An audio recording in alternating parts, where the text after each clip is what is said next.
Hello friends, इडोरा channel पे आपका एक बार फिर से स्वागत है। और आज की इस वीडियो के अंदर हम क्लास 12 और नीट के अंदर एग्जाम में लगने वाला एक काफ़ी महत्वपूर्ण टॉपिक के बारे में डिस्कस करेंगे, फीमेल एक्सटर्नल जेनाइटेलिया के बारे में। Female external genitalia female reproductive system का एक पार्ट्स होता है। फीमेल रिप्रोडक्टिव सिस्टम जो इसके कई महत्वपूर्ण पार्ट्स होते हैं, जैसे ओवेरी, फेलोपियन ट्यूब जिसे ओविडक्ट भी कहते हैं,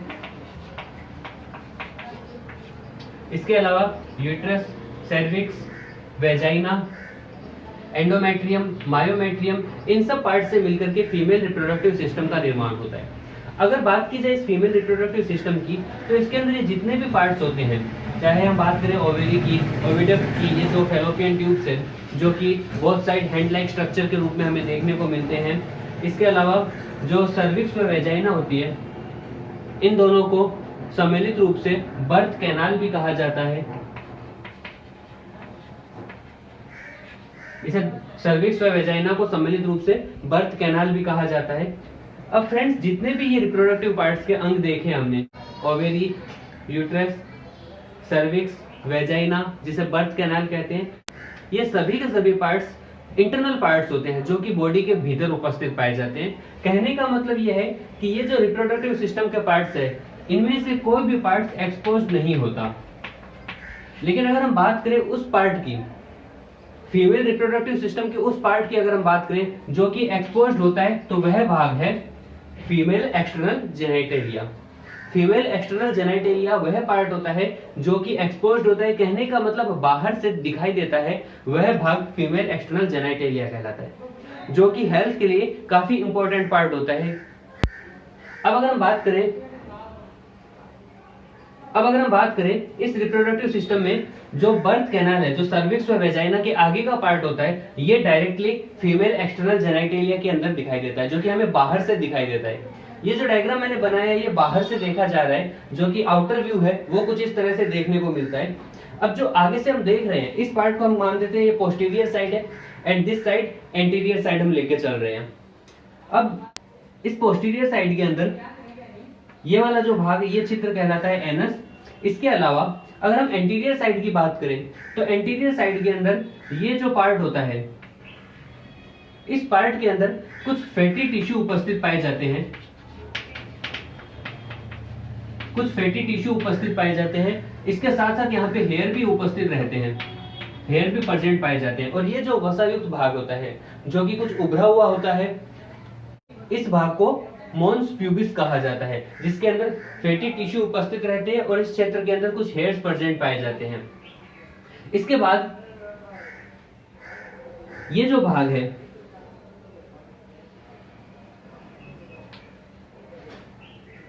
ये जो पार्ट है, ये पार्ट लेबिया मेजोरा कहलाती है। यहाँ पे लेबिया शब्द का मतलब होता है lips like structure, and majora means मतलब लार्ज। कहने का मतलब कि यहाँ पे कुछ दो लिप्स लाइक स्ट्रक्चर होती है जो कि उभरी हुई रहती है, यह क्षेत्र कहलाता है लेबिया मेजोरा। यहाँ पे लेबिया वर्ड आया है लिप्स के लिए, एंड मेजोरा मीन्स लार्ज। कुछ लिप्स लाइक स्ट्रक्चर होती है जो आकार में बड़ी होती है, ये भी मॉन्स प्यूबिस के समान ही कैरेक्टर दिखाती है। इसके ऊपर भी फैटी टिश्यू उपस्थित पाए जाते हैं, प्लस इसके साथ साथ यहाँ पर भी हेयर्स प्रेजेंट रहते हैं। ये जो लेबिया मेजोरा क्षेत्र होता है, इसके भीतर की ओर इसके समान एक और संरचना पाई जाती है, जिसे कहा जाता है लेबिया माइनोरा।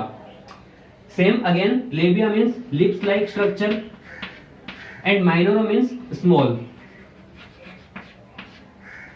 लेबिया मेजोरा के कंपैरिजन में ये जो लिप लाइक स्ट्रक्चर होती है, ये जो वाल्व बने रहते हैं, ये वाल्व जो इनफोल्डिंग होती है, ये लेबिया मेजोरा के कंपैरिजन में थोड़ी छोटी होती है, और इस लेबिया माइनोरा के भीतर ही वो सभी पोर्स प्रेजेंट पाए जाते हैं, जिनसे मिलकर एक्सटर्नल जेनाइटेलिया का निर्माण होता है। अब देखते हैं कि लेबिया माइनोरा के अंदर कौन कौन से पार्ट्स उपस्थित पाए जाते हैं। लेबिया माइनोरा में मुख्य रूप से नीचे की तरफ एक वेजाइनल ओपनिंग पाया जाता है। ये जो चित्र मैंने दिखाया है, ये जो चित्र है, इस चित्र को कहा जाता है वेजाइनल ओपनिंग। वेजाइनल ओपनिंग वह क्षेत्र है जहां से जब ओव्यूलेशन की क्रिया होती है या फिर मेंस्ट्रुअल चक्र, जब महिलाओं में मेंस्ट्रुअल चक्र या फिर ओव्यूलेशन की प्रोसेस होती है, तो जो ब्लीडिंग होती है वो ब्लीडिंग इस वेजाइनल ओपनिंग के द्वारा बाहर निकलती है। और ये जो वेजाइनल ओपनिंग है ये एक थिन लेयर के द्वारा कवर्ड रहती है। यहाँ पे कंप्लीटली नहीं, हम कह सकते हैं कि पार्शली एक थिन लेयर के द्वारा ये कवर्ड रहती है और इस लेयर को कहा जाता है हाइमन। हाइमन एक थिन लेयर के रूप में इस वेजाइनल ओपनिंग के ऊपर कवर्ड रहती है, जो कि जब फीमेल के द्वारा फर्स्ट टाइम इंटरकोर्स किया जाता है उस टाइम इंटरकोर्स के ड्यूरिंग ये जो हाइमन लेयर होती है ये ब्रेक हो जाती है और जिसकी वजह से ब्लीडिंग होती है। फ्रेंड्स, मैं आपको बताना चाहूंगा कि केवल और केवल ऐसा जरूरी नहीं कि जब फीमेल में इंटरकोर्स किया जाए उसी समय हाइमन ब्रेक होती है, ऐसा कंपल्सरी नहीं है। जब फीमेल्स के अंदर, जब महिलाओं के द्वारा हार्ड वर्क किया जाता है, जिम की जाती है, बाइसाइकिलिंग की जाती है, हॉर्स राइडिंग की जाती है, या फिर किसी अदर एक्टिविटी के द्वारा जैसे ज्यादा डांसिंग किया जाता है, तो इन अदर एक्टिविटीज के कारण भी जो हाइमन है वो ब्रेक हो सकती है। कहने का मतलब मेरा ये है कि हाइमन का डिकप्चर होना डायरेक्टली वर्जिनिटी से कनेक्टेड नहीं है। हम ऐसा नहीं कह सकते कि अगर जब फर्स्ट टाइम इंटरकोर्स हुआ है उस टाइम अगर हाइमन डिकप्चर नहीं हुई और वहां पे ब्लीडिंग नहीं होती है तो हम ये नहीं कह सकते कि वर्जिनिटी का लॉस हो चुका है। ऐसा बिल्कुल भी नहीं है, क्योंकि आप फ्रेंड्स साइंस के स्टूडेंट हो तो आप इस चीज को समझ सकते हो कि ये जो हाइमन लेयर है ये hymen layer other hard activity के टाइम भी, जैसे कि gym, body building, horse riding, dance, इन सब वजह से भी हाइमन लेयर डिकप्चर हो सकती है। ओके, शायद आप समझ गए होंगे। आगे बात करते हैं, इसके अलावा इसके अंदर जो पोर पाए जाते हैं, इसके ऊपर यहाँ पर एक पोर उपस्थित पाया जाता है। ये जो पोर है इस पोर को कहा जाता है यूरिथ्रल ओपनिंग। ये जो पोर है इस पोर को कहा जाता है यूरिथ्रल ओपनिंग। यह वह चित्र है जहां से यूरिन को एक्सट्रैक्ट किया जाता है। नॉर्मली जेंट्स में क्या होता है, यूरिन और सीमेन को बाहर निकालने के लिए एक ही कॉमन पोर उपस्थित पाया जाता है, लेकिन फीमेल के अंदर यूरिन को बाहर निकालने के लिए ये अलग छिद्र उपस्थित पाया जाता है जिसे यूरिथ्रल ओपनिंग कहा जाता है। जबकि अगर हम बात करें वेजाइनल ओपनिंग की, तो वेजाइनल ओपनिंग के द्वारा ओव्यूलेशन की प्रोसेस है वो दर्शाई जाती है। इसके अलावा जो लेबिया माइनोरा है, इस लेबिया माइनोरा की जो कॉमन वॉल है, इस कॉमन वॉल के ऊपर यहाँ पर एक फिंगर लाइक प्रोजेक्शन उपस्थित पाया जाता है। एक फिंगर लाइक प्रोजेक्शन उपस्थित पाया जाता है जो कि बाहर से स्पष्ट रूप से दिखाई नहीं देता, क्योंकि जो लेबिया माइनोरा है इन दोनों लेबिया माइनोरा के नीचे की तरफ वो उपस्थित पाया जाता है। और ये जो संरचना होती है इसे कहा जाता है क्लिटोरिस। यह रचना कहलाती है क्लिटोरिस।